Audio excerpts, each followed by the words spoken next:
aí? Tudo bem com vocês? Espero que sim. Eu vim aqui fazer aquele quadro que eu gostava de fazer no Instagram, que é o Maquia e Fala, lembra? Tô sem meu devocional, que eu esqueci lá no outro apartamento, sem minha Bíblia física, que eu também esqueci lá, só vou pra lá segunda. Mas tá bom. Eu vou aqui. Não, vou aqui falar com vocês. E conversar a respeito de, de uma coisinha bem rápido. Então vamos lá. Vamos começar hidratando a pele, né? Passar protetor, porque agora precisa muito protetor no rosto pra não manchar. Ai, nem sabia como é que vocês estão. Vocês estão bom? Então vamos lá. É o seguinte. Não sei se já aconteceu com vocês. Quem me conhece sabe, né? Eu sou um pouquinho mais, não posso dizer, agitada. É um temperamento, né? E aí, eu fui convidada pelo Espírito Santo em falar menos e orar mais. Eu acredito que é igual uma amiga minha falou.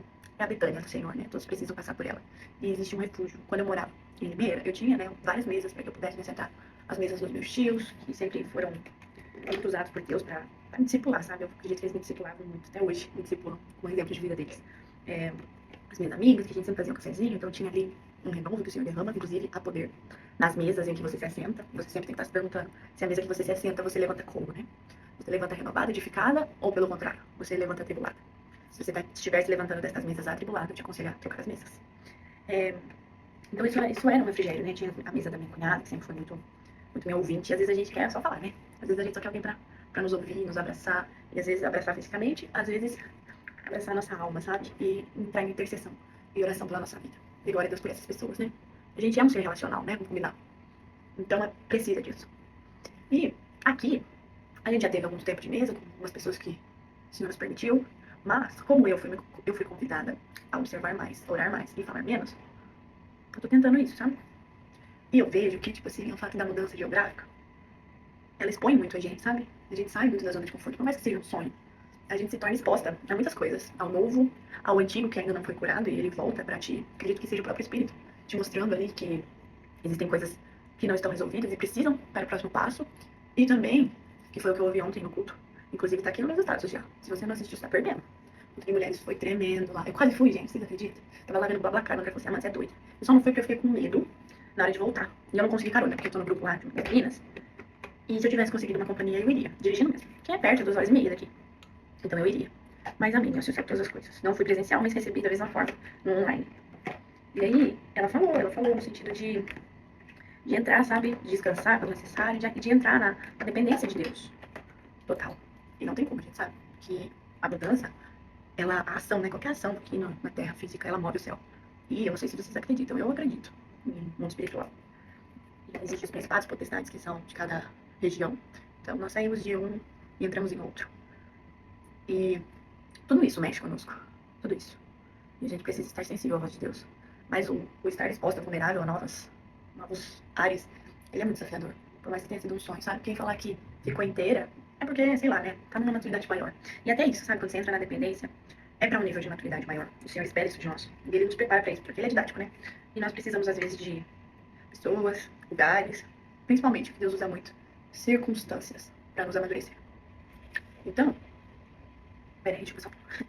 Isso traz uma reflexão, principalmente pra mim, de, por mais que a gente não esteja inteira, por mais que a gente sinta a dor do parto, literal, né, do partir, a dor do ciclo se encerrando, e tenha medo, essa é a palavra, vamos combinar, medo do novo, medo do que Deus pode fazer, medo de onde Deus vai nos levar, a gente precisa, no meio do caminho, se atentar a duas reflexões, que é o que vem fazendo, que vem queimando no meu coração. A primeira, desfrutar o caminho, desfrutar o processo é muito melhor do que chegar no destino final. Não sei se vocês são assim, mas eu cheguei a comprar algo, ficar totalmente empolgada, muito empolgada. Nossa, vai chegar, vai chegar. Na hora que chegava, deu aquela coisa, mas daqui a pouco, cessou. A empolgação foi mais no comprar e no esperar do que no próprio ter. E assim é a vida da gente. Se a gente não se policiar e desfrutar o caminho, a gente vai ficar com aquele ânsia, aquele peso pra chegar no final, e quando chegar, ele vai passar tão rápido. E você vai falar, poxa, não era tudo isso? Então, o certo é, passo a passo, desfrutando, conseguimos chegar muito mais gratos e felizes no destino final. E, com toda certeza, que é o mais importante, agradando o coração de Deus. Sendo convicto de que não é coisas, não é destinos, não é objetivos que nos trazem a felicidade e a alegria plena, e sim a própria presença e o desfrutar da caminhada com Cristo. Amém? Amém. Isso não é fácil, porque nós seres humanos, já temos na Bíblia, né? Lá, né? Quantas passagens de idolatria e de coisas que a gente insiste em colocar no lugar de Deus. Mas isso é um exercício diário. Se nós temos essa tendência, até estarmos aqui, temos que vigiar sobre isso e entender que a gente também é ser humano, mas que a gente não é daqui. E se policiar para que o nosso coração seja sempre alinhado com as coisas de Deus. Sempre. Preciso trabalhar aqui? Preciso. Mas eu não sou daqui. Eu tô trabalhando, tô buscando provisão, mas isso não pode entrar no meu coração. Porque vai ficar tudo aí. Eu vou morrer, vai ficar tudo aí. Às vezes o máximo que você consegue, que de fato que a gente que é pai busca, é deixar uma versão melhor, uma condição melhor para os nossos filhos. Mas é o máximo, porque eles também vão morrer. Então, se isso entra no coração, a gente, além de perder a salvação, não tem essa alegria no desfrutar do caminho. Esse é o ponto, né, da primeira pergunta. E a segunda é sobre descansar, quando as coisas que nós buscamos não acontecem de imediato. Às vezes a gente está tão sobrecarregada, fisicamente, emocionalmente, que por não desfrutar, e também por não entender que às vezes é só a estação do descanso. Que às vezes a gente só precisa parar, sabe? Igual a Vivi falou ontem na reunião. A gente precisa comer e dormir. E aí passa. Porque se a gente não faz isso, o sentimento de desistir, de voltar atrás, ou de comparar, que talvez o antes era muito melhor que o agora, ele nos domina, ele nos consome. E não é isso, né, que o Senhor quer para nós. Então vamos vigiar, vamos policiar. Hoje não, ontem fez, né? Hoje oficialmente um ciclo fechado de 30 dias. Que nós chegamos aqui e falar pra mim, Amanda, foi só maravilha? Não foi. Porque eu sou uma pessoa mais apegada à minha família. Teve muitas circunstâncias que me desestabilizaram aqui por conta do que aconteceu no familiar, sabe? Meu avô. E eu me entristeci, não tem como, eu sou ser humano, sou crente, mas eu sou aleluiado ainda, né? E oremos para que até que ele venha não caia. Porque, como diz a palavra, aquele que está de pé, cuidado para que não caia. E é isso que a gente precisa o tempo todo: vigiar e se policiar. Mas aí, eu quero que você faça hoje uma autoanálise, sabe? Tua vida.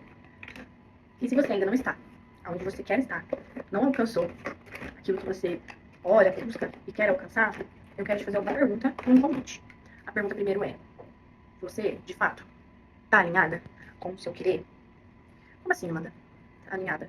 Daí entra a segunda pergunta. Jesus, você entende que você levantou da cama porque Jesus quis? Você entende que você está andando plenamente com saúde porque Jesus quis? Você entende que essa luta que você está passando, que você acha que vai te matar, é porque Jesus quis? Ai, Amanda, ele vai querer que eu passe por luta, que eu quase morro. Não, mas eu tenho certeza que essas circunstâncias que ele te deu é justamente por uma promoção que ele quer te dar. Porque, vamos lá, quem é crente aqui, quem é cristão aqui e não estiver passando por nada, me fala que eu vou orar pra você passar. Porque tem alguma coisa errada. Quando a gente pega a Bíblia, os grandes heróis da fé, os grandes testemunhos de vida e para aplicar na nossa vida o que eles viveram, passaram por grandes coisas, das quais eu acredito que eu e você não ia aguentar, não. Sabe aquela frase tipo, só os fortes? Só os fortes. Então, se você não tá passando nada, tá aí um grande alerta de que talvez você não esteja sendo uma ameaça para o inferno. Entendeu? Vamos nos posicionar. E também, mais um alarme grande, sabe? Tipo um outdoor imenso, te dizendo que nada foge do controle de Deus.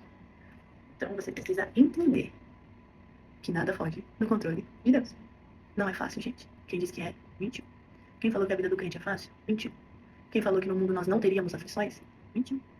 A gente tem, mas como ele disse, tem de bom ânimo. É fácil de bom ânimo? Não. É mais fácil não ter ânimo.